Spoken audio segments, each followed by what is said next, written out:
शव की राख का सूप, लाश के मोती, पक्षियों को डेड बॉडी खिलाना, रूह कंपा देंगे अंतिम संस्कार के ये रिवाज दुनिया में कई धर्मों के लोग रहते हैं और हर धर्म में इंसान की मौत के बाद अंतिम संस्कार करने की अपनी परंपराएं होती हैं। हिंदू धर्म मौत के बाद शव को जलाने की परंपरा है, तो वहीं ईसाई और मुस्लिम धर्म में शवों को दफना दिया जाता है। लेकिन कुछ देशों में अंतिम संस्कार के नियम बहुत अजीब और डरावने हैं। चलिए जानते हैं अंतिम संस्कार करने के कुछ ऐसे तरीकों के बारे में।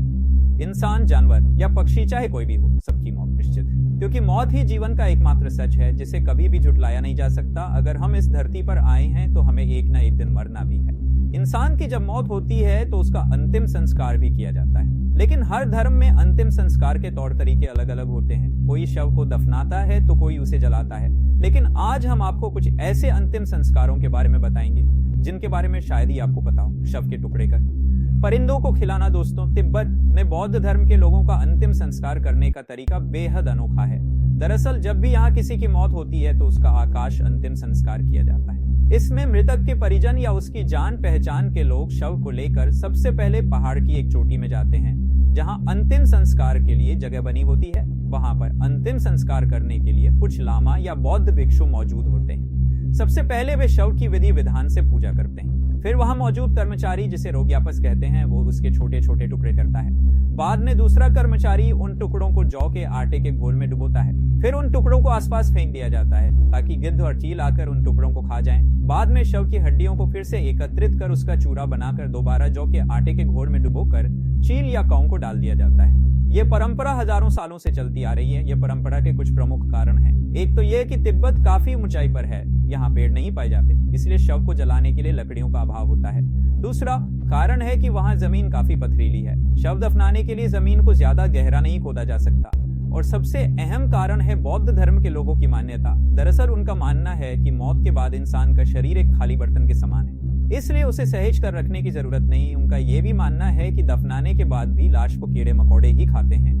इससे बेहतर है कि उसे परिंदों को खिला दिया जाए। इसे वो आत्म बलिदान भी कहते हैं। अगला संस्कार है शव को निकालना और जश्न मनाना। दोस्तों, अफ्रीका के पूर्वी तट पर स्थित मेडागास्कर में भी शव का अंतिम संस्कार बेहद अजीबोगरीब तरीके से किया जाता है। यहाँ जब भी किसी की मौत होती है तो वहाँ शव को दफनाने के बाद उसे बीच बीच में निकाल कर देखा जाता है। दरअसल वहाँ के लोगों की मान्यता है कि जब तक शव का मांस गल नहीं जाता तब तक मृतक को दूसरा शरीर नहीं मिल पाता। जब शव गल जाता है और बस कंकाल रह जाता है तो लोग उसका जश्न मनाते हैं। वे शव को निकालकर पहले खूब नाच गाना और धूमधाम से खुशियां मनाते हैं। उन्हें लगता है कि अब मृतक को नया शरीर मिल गया है। बाद में उस शव को वे लोग फिर से दफना देते हैं। इस परंपरा को वहाँ के लोग फामाडिहाना कहते हैं।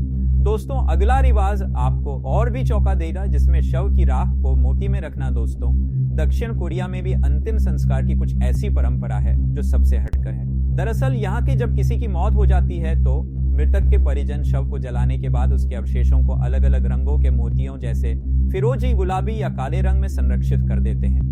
इसके बाद इन्हें कांच के बर्तन में डालकर घर की खास जगहों पर रख दिया जाता है। दरअसल दक्षिण कोरियाई लोगों का मानना है कि इससे उन्हें लगता है कि उनके प्रियजन उनके आसपास ही हैं। लॉस एंजलिस टाइम्स के मुताबिक दक्षिण कोरिया की एक डेथ फीड कंपनी बोनियांग भी शवों की राख को मोतियों में संरक्षित करने का काम करती है। कंपनी के संस्थापक और सीईओ बाजे यूल का कहना है कि उन्होंने पिछले एक दशक में 1 से अधिक ग्राहकों को अपनी सेवा दी है। इसी तरह कई कंपनियां इस तरह के मोती बनाती हैं। ऐसी ही एक कंपनी मिकवांग ने भी बताया किया कि उनकी कंपनी ने हजारों ग्राहकों के लिए मोती बनाए हैं। इन मोतियों के हार नहीं बनाए जाते, सिर्फ उन्हें घर में कांच के बर्तन में डालकर ही रखा जाता है। दोस्तों, अगले संस्कार के बारे में सुन के तो आपके होश ही उड़ जाएंगे, जिसमें लोग शव की राख का सूप पीते हैं। दोस्तों, अमेजन के जंगलों में पाई जाने वाली यानोमानी जनजाति की अगर बात करें तो इनका मृतक का अंतिम संस्कार करने का तरीका काफी हैरान करने वाला है। वे लोग एंडो कैनिबलिज्म रिवाज को फॉलो करते हैं। इस रिवाज के मुताबिक जब भी घर में किसी की मौत होती है तो वे लोग पहले मृतक के शव को पत्तों से ढककर कहीं रख देते हैं। फिर 1 महीने बाद शव को जलाकर उसकी राख एक बर्तन में डाल देते हैं। फिर उस राख का सूप बनाकर पूरा परिवार उसे पीता है। इस समुदाय का मानना है कि मृत व्यक्ति की आत्मा को शांति तभी मिलती है जब उसके शव को रिश्तेदारों ने खाया हो।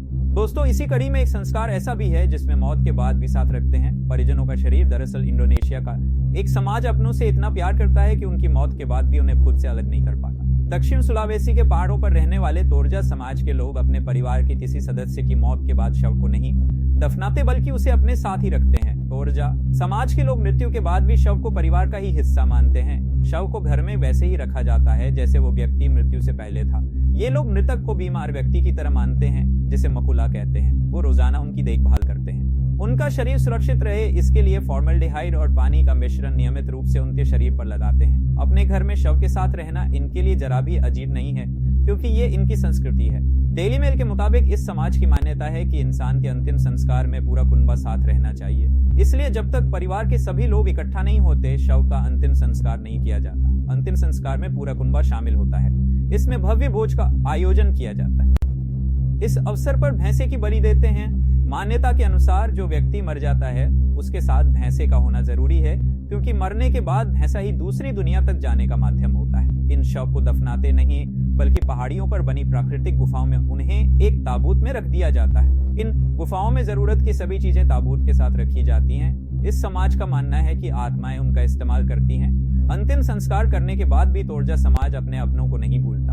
हर 3 साल में दूसरा अंतिम संस्कार किया जाता है, जिसे मानेन कहते हैं। इसे शवों का सफाई संस्कार भी कहते हैं। शवों को ताबूतों से निकालकर उस जगह लाया जाता है जहां इनकी मौत हुई थी। 3 साल के बाद शव का रूप बदल जाता है। ये लोग शव को साफ करते हैं, उनके बाल बनाते हैं और नए कपड़े पहनाते हैं और उनके साथ तस्वीरें खिंचवाते हैं। इस दौरान ताबूतों की मरम्मत की जाती है। बाद में शवों को ताबूत में रखकर उनके जगह पर वापस छोड़ दिया जाता है। ये संस्कार अपने अपनों को याद करने और उनके प्रति प्यार दिखाने का एक तरीका होता है। ऐसा करने की एक खास वजह यह भी होती है, परिवार का जो वंश आगे बढ़ चुका है वो अपने पूर्वजों की मृत्यु पर के प्रति आभार व्यक्त करते हैं। तो दोस्तों, कैसी लगी आपको हमारी ये जानकारी? हमें कमेंट बॉक्स में जरूर बताइएगा। वीडियो अच्छी लगी हो लाइक और शेयर करना न भूलिएगा।